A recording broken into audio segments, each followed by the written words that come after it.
off at 11:03 p.m. Eastern Time from Space Launch Complex 41 at the Cape Canaveral Air Force Station. There you see on screen. Solar Orbiter will take off on a United Launch Alliance Atlas V rocket. Again, they're poised and nearly fueled, ready for flight. This is an international collaborative mission between the European Space Agency and NASA. The spacecraft has been developed by Airbus Defence and Space. ESA's Engineering and Test Center in the Netherlands is managing the development effort.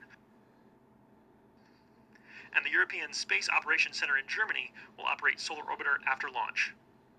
Solar Orbiter's flight will take it to roughly 26 million miles from the Sun, or about 42 million kilometers. That's just over 1/4 of the distance from the Sun to the Earth.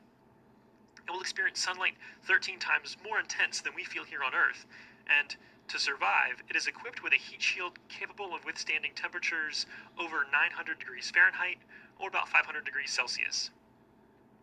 The science to be conducted will range from analyzing solar winds and solar magnetic fields to remote sensing and high-resolution imaging of the Sun's atmosphere, the corona, and even solar disks. T-minus 10 seconds. 9, 8, 7, 6, 5, 4, 3, 2, 1, 0. And liftoff of our solar orbiter, an international collaboration to give us new images and a better understanding of our life-giving star.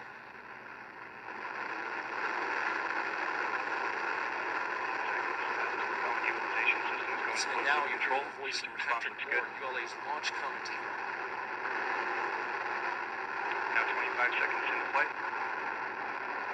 Chamber pressure on the SRB looks good, and operating parameters on the RD-180 also look good.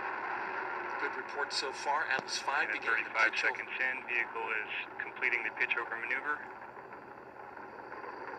Now 41 seconds into flight. 45 seconds into flight, everything is looking good. We heard that the RD-180 engine was operational. RD-180 throttling down slightly as expected, and engine response looks good. I'm going to pull those engines down for just a little bit as we And vehicle's now passing anticipate Mach 1, max Atlas Q. 5 is now supersonic.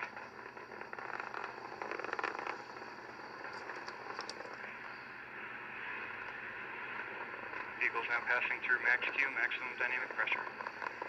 Right, maximum dynamic pressure is the period of maximum mechanical stress on the rocket because it's reached its highest velocity and resistance created by the Earth's atmosphere. Back up to full thrust as expected. Made it through and they're throttling back up. And standing by for SRB burnout.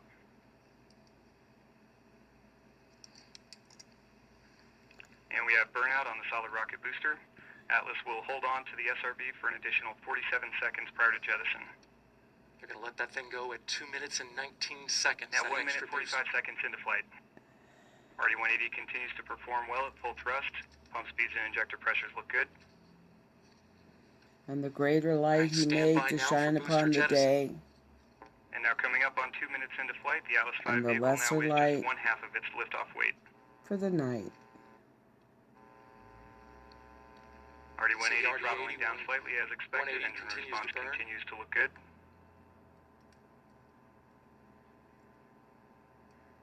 And standing by for SRB jettison shortly. Now look to your And screen. we have good You'll see it. indication There of it goes. jettison of the solid rocket booster. Atlas V has gone to Q alpha limited closed loop steering. Vehicle body rates look good. Now the next major milestone is Now 2 minutes 35 cutoff seconds into flight. at 3 minutes and 25 seconds.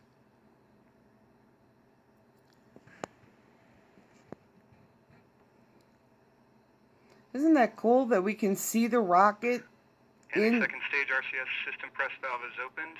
from above System it, now pressurizing to flight levels. from space? We're looking down on it. Underneath it is the water.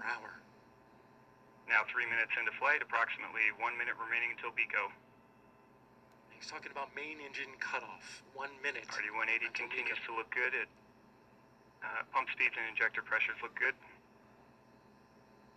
Unbelievable. 3 minutes 15 seconds in. Right, about to cut that booster. Vehicle body rates Just look 3 stable. seconds.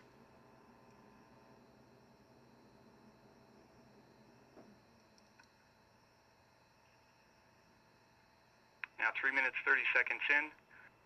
RD-180 now throttling to maintain a constant 5G acceleration limit. Engine response looks good.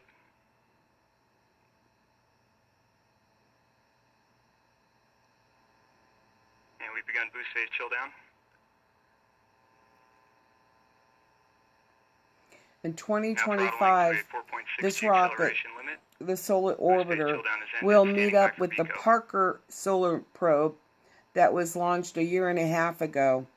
And together the And we have two of BECO them stretching will cutoff, standing by provide for status. pictures, Centaur but separation. not like photographs, but they'll use And we have good indication of Atlas Centaur X-rays, separation. electromagnetic wavelengths We have to pre-start on the get RL-10, standing by for ignition.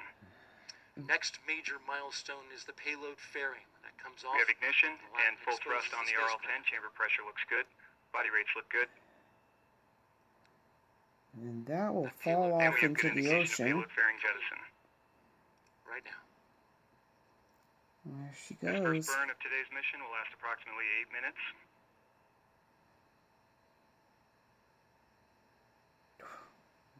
Amazing. And the RCS system is now performing initial firings to warm up the RCS motor catalyst bed. System response looks good.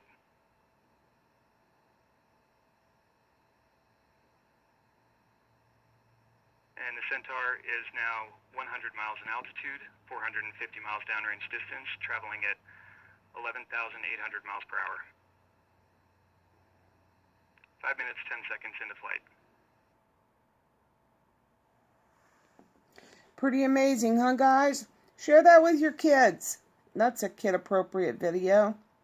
Maybe one day they'll want to go to this outer space and do something amazing.